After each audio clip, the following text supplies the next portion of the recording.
Hello, so we are here at the National Folklore Board to speak to Dela Botri, the leader of Hewale Sounds. We are here to find out the history of Hewale Sounds as a group, how they make their songs, the themes behind them, the inspiration, and moreover, how they make their money. So come with me as we go and enjoy some folk music, because definitely we are going to hear him sing and learn our music. Thank you. Welcome once again. Thank you very much. And we know your name, but we would like you to tell us about who Dela is. My name is Dela Botri, from Keta Ajido originally, but I was born in Accra, and I grew up in Russia. Russia? Not Russia, Soviet, but Dansuman, Russia. Oh, Russia in Ghana. Russia in Ghana. All right. So when did you start music? I started music way back when I was 10, 1979. Wow. You were not born by then. Definitely. But no problem. You are still alive today. So. I am. 10 years. And how did you meet and become a group? I mean, is it Hewale Sounds? Hewale Sounds is the name of the band, yes. Hewale Sounds. Okay, I think I got that right. And when did the group start? Did you meet one person first, or you just came together as friends? I want you to tell us about it. Okay, I'll go back a little bit from my history. I started as a percussionist. When you mention somebody who's a percussionist, somebody who's playing, or if you say a percussive family, percussive families are the rattle. Rattle is the maracas. We call the maracas. Or the Ewes will say ahache. And guns will say to. And then the bell, the double bell, the agogo bell, somebody or some people call it, and also the drums, the traditional drums, the Kwanogo one, and also the gome and ustrama and various instruments. That is what so many instruments. Yes. So all these things are self-taught. You taught them, you learned by yourself? Yes, because I see people who do it, and always when I come back from school, I'll go and take milk or Milotin, put the two in my laps and start to practice myself until I had a chance to join a cultural troupe around my community called Okoto Brija. Okoto Brija. Yes. And what does that mean? Does it have a meaning? If you don't do anything with so 1 year, I don't know how to say it in English, but if you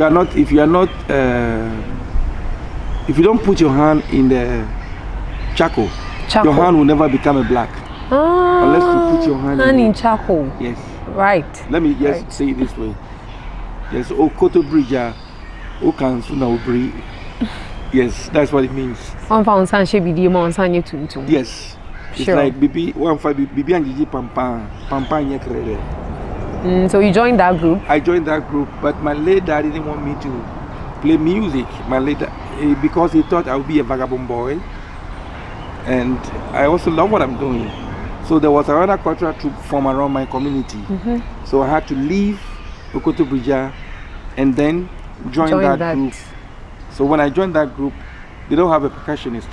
So I became the lead percussionist in the group. Wow. So as time goes on and stuff, like one day I pick up the same year, 1979, I pick up the attenteben flute that I wanted to play it. So I didn't get the real attenteben, so I got a plastic flute. I was playing then one of my pastors, my mom's pastor, Pastor Oti, he went to buy me attenteben. That's how everything started. You know, as amateur group, folk music is what we normally play. Music from Hulomoe, Jajiloe, Suku, Namanua, and the rest. Until 1989-90, I joined the Pan-African Orchestra. That is a professional group. I was able to learn how to read music and write music because I was thinking of going to further my music education at Winneba. But when I heard about the Pan-African Orchestra, I was like, what I'm going to apply at the university, I can also get it from here because I want to learn how to read music theory practically because I need to understand what I'm doing. Because in music, even if you are 80 years, 90 years, you can still play music. Music. Yes. Amazing. So, and that gave birth to Hewale Sounds. Yes. So I resigned from the Pan African Orchestra after my first travel abroad, 94, and I formed Hewale Sounds 1995. 1995. And late Professor J.H. Koblanketia saw the talent and it was like, no, you need to come and teach at the University of Ghana. So he brought me to the University of Ghana. But I told him that, Prof, I have my group and this is my dream. I cannot leave the group. But because Prof wanted me, Prof was able to employ the whole group. We were like 16 people. Wow. So he put everybody on the payroll to be residents at the International Center for African Music and Dance at the University of Ghana department. So you taught music, and how many? You said 15. Yes. 15 people. Are you still 15 as a group? Now we are 9. 9. Yes. 9. And how many females and males in the group? I used to have 2 females in the group, which I didn't adopt them or bring them to the group. It was the late Professor Mario Opoku, who was the founder of the Ghana Dance Ensemble at the University of Ghana. He brought them because I know females sometimes are very difficult people to work with. I'm not saying in a bad way, because sometimes when they are 2 and sometimes a lot of bickering. I work with ladies, but I ring them after the program. They go their way. Back, all right. So that we can focus, because sometimes I have to say the truth. Maybe somebody will learn from this program. When women are working with you, if you're not careful about certain things, somebody, not you, I wouldn't do that, but maybe somebody from the group will start doing some lovey thing, and it will bring the whole concept and the whole focus down. And which is beyond that focus. So your first song as a group, Hewale Sounds? Our first song as a group, I came out with various compositions. It's not just one. But Atlantis Radio adopted some of them for their new jingle, which goes like pa pa da pa pa pa pa pa da pa pa pa pa pa pa. So they adopted that music, and then I think they play like 10 years contract I had with them. Wow. And TV3 also used it for their morning show montage. And various houses, Zingaru Productions. And BBC also came to record similar thing on the same platform, the same stage. So what would you say is your inspiration for the songs? The themes behind it, like the themes you have for the songs and the inspiration. I want you to tell us a little about that. My inspiration is always from God. I always give the credit to God, because without God, I'm nobody. Who created me on earth? God is the one who created. I'm proud to bring God in this matter first, because God said I created man as my own image and breathed inside you. So that means what I'm doing is not by my power, it's the Spirit of God behind. So I always get inspiration from God. Because music is spirit. Music is not just what people think that music is. Music is not just for fun. Music is a serious spiritual gift. Music heals. Music brings violence. Music brings peace and a lot of things. Music can be used as medicinal medicine to heal somebody who is sick. When I went to Denmark, I just got back last week, a week and a half now, and one of my friends, her son is sick. He has to go to psychiatric, hospital. And I said, play my song to your son. Can you imagine when I told her 2 days, the boy came to the house to say hello to me. Wow. And it was now okay. You would never believe this, but music is something, I won't mention it, but sometimes somebody will tell you that maybe the music, the text that comes from your mouth, has to be very careful. You have to think about it, what you say in the music. It has a power in it. If somebody say, Bonasumo, Bonasum, you say Bonasumo, Bonasum, before you realize, people will be slapping you here and there, because they will take the music as a joke. But the music is so powerful in the sense that I won't mention the name of the song, but I heard some music and people were talking about mentioning certain things about music. And I realized that that was reflecting on people. So my inspiration always comes from God. He guides me with what to say, what not to say. Okay, so how many songs do you have now? I don't have songs, I have albums. Albums? I have 15 albums already. And I'm currently working on, if not because of the interview, I would have been in the studio already. Oh. I'm working on a new project which I call authentic high life music, or authentic Ghanaian music, blend with the traditional with the contemporary extensions. So you can hear Adowa music, you can hear high life music, because high life is not the only genre of music we have in Ghana. Sometimes a lot of people make that mistake and they always say, oh, our music is high life. It's not only high life. I disagree with that. It's not only high life. We have Kundum, we have Bambaya, we have Tora, we have Jira, we have a lot. We have Agbaja, we have Kinka, we have Ageshe, we have Tora, we have I can't even mention it. So many rhythms. So many. And why people are coming here, I work at the university for 1 decade. And I observe all that I'm telling you, that people come from America, from Europe, to study our indigenous music. They don't even come to study high life music. Wow. I can emphatically tell you the truth, that when I was at the University of Ghana as an instructor, they always come to learn the traditional music. High life is a commercial music. It's one of the trends of our music in Ghana. But we keep forgetting the rest. High life started from the Siprowa music, to the guitar band music, to the contemporary, to the Boga high life. Now they call it dancehall. But the fact is that high life is not only the genre of music we have in Ghana. Okoyacho, yentembre fie, okoyacho, yentembre fie, odo. Okoyacho, yentembre fie, okoyacho, yentembre fie, okoyacho, okoyacho, koyacho, yentembre fie, odo. Okoyacho, yentembre fie, okoyacho, yentembre fie. It's one of the new ones, and I did some also for to explain about our music, and I said it's a high life. Ghana people make we love our music.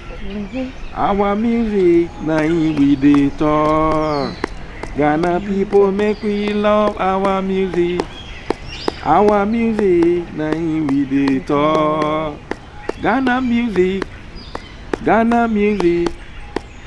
high life, now we dey talk. Adowa, na we dey talk. Kundum, na we dey talk. Tora, na we dey talk. Jira, na we dey talk. Bambaya, na we dey talk. Wow. Our music, na we dey talk. I love that. The first time, Okoyacho yentembre fie. We heard that. Is it why no Okoyache? Odo. You have a husband. You have a wife.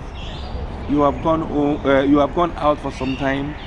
At least you have to go home for your family. You have traveled to America, Europe, Asia, everywhere in part of the world. You have gone for so long. Come home. Come home, come be part of the family. Wow. And there's another one who, which talks about fathers who don't take care of their children. Fathers who don't take care of their children. Yes. I would like to hear that one. You sure? Yes. Kofie nakoda, jain sanum, umenyi na heo. Kofie nakoda, jain sanum. Mo friend na o eja papa no onu no hwe ni ma o ma e come di wonu eja papa no onu no hwe ni ma o ma e come di wonu. Oh, amazing. So we say that theme is for fathers. Yes. Omo mutai wo ano mo eja nkwala na. No eja nkwala no ko na umbua oba no na me are responsible nti bibini na sometimes when I go out, sometimes I think that I have to go home quickly to be part of family, which is more important, you know. Okay. We want to know their names and what each person does in the group. I am a flutist in a group, and I have Emmanuel on the bell. Okay. And I have Kwame, who plays the drum set. I have Charles Ejikonu, who is a percussionist. Okay. I have Michael, who is my student. At the same time, he plays the flute and also he plays the rattle and the bell sometimes.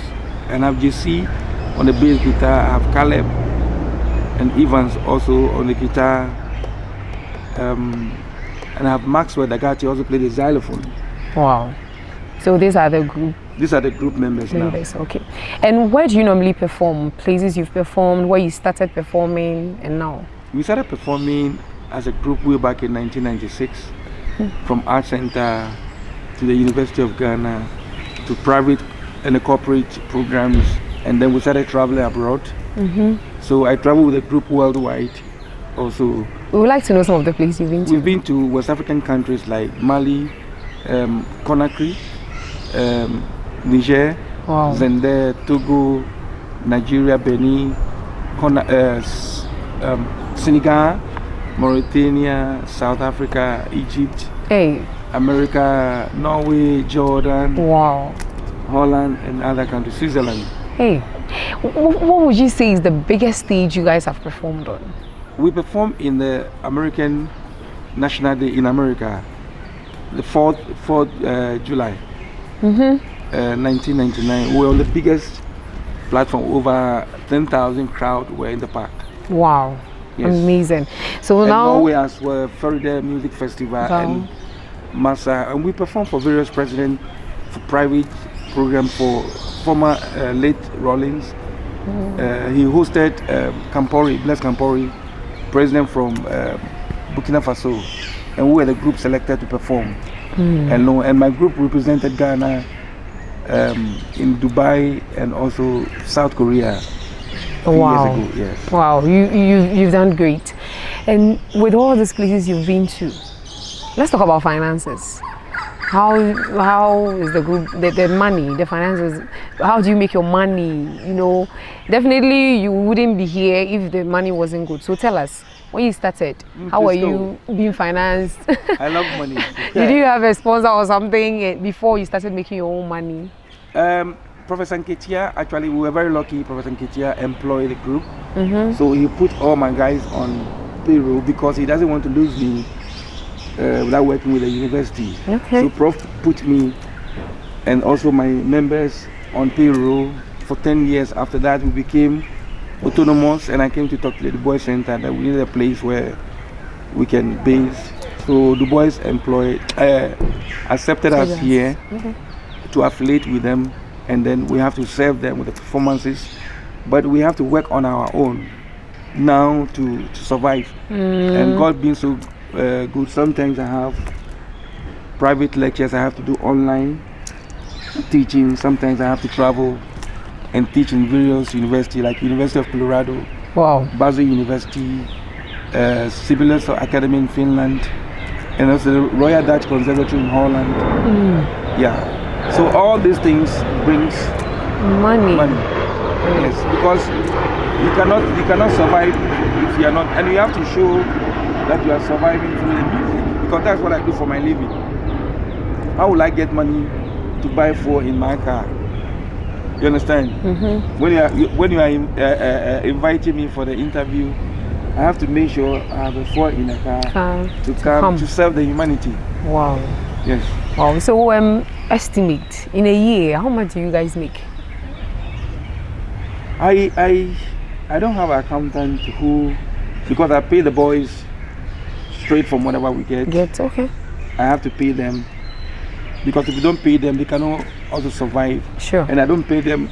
Some of the gigs, like we play at the Royal Sinchi, that is a regular gig. So at the end of the month, every month, For that one, I pay them through the bank. Because I ask them also to save at the bank. Then they can also get a loan sometime, because if I pay you through the bank, then the bank have a trust that you pay their money back to them. All right. So I'm looking at your group members, yourself, and what you have achieved. Would you say folk music is lucrative? Is what? Lucrative. Discover. Of course. Of course. That is our music. Not only folk music, traditional music, recreational music, because people come from America to study Kwanlogo music in Ghana. You see, the focus is not going there much, and sometimes I wonder why Ghanaians, you can be a Ghanaian artist who is performing any form of music. I will not specify anything, but the fact is that you have to understand that when it comes to music, we have our own Ghanaian music. That is what we have to think about exporting. We are exporting cocoa to America. We are exporting diamonds and timber and other products, coffee, to the world. Now, when it comes to music, can you tell me our music in Ghana? Is dancehall our music? No. Is funky music our music? No, okay. Surely not. We have an artist who are doing dancehall, which is okay. I don't criticize it, but we have to do a mixture of Ghanaian pop or a Ghanaian dancehall to send it, repackage it, and send it back to the Jamaicans, because the Jamaicans believe that they are from Africa. Africa is their home. So if we are copying them, we are the people they are looking up to, and we are copying them. How do you think serious they will take us? They will think that we are not serious. So we have to make them copy us too. We have to make them copy us. For instance, we can do dancehall music with our local instruments, provided you have somebody who understands music, who can construct rhythmic and also melodic, to make sure that you put what is the nature of the music. You know, we are not exporting Ghanaian music. And when it comes to the mainstream art or mainstream events here, what you see over there is not projecting the originality of our music. Because when you go to Europe, for instance, when you mention, or if I mention blues music, where do you think it's coming from? Okay, so blues is from the West. Blues is from the West, it's from America. Jazz is also originally music. All the music we have in the world is from Africa, before traveling to Europe and America. So they are not leaving their blues, they are not leaving their classical music, they are not leaving their pop, they are not leaving their R&B and soul, you know. But we are living high life music. We are living, your friend saying, our traditional music. The music that makes us as who we are as an identity.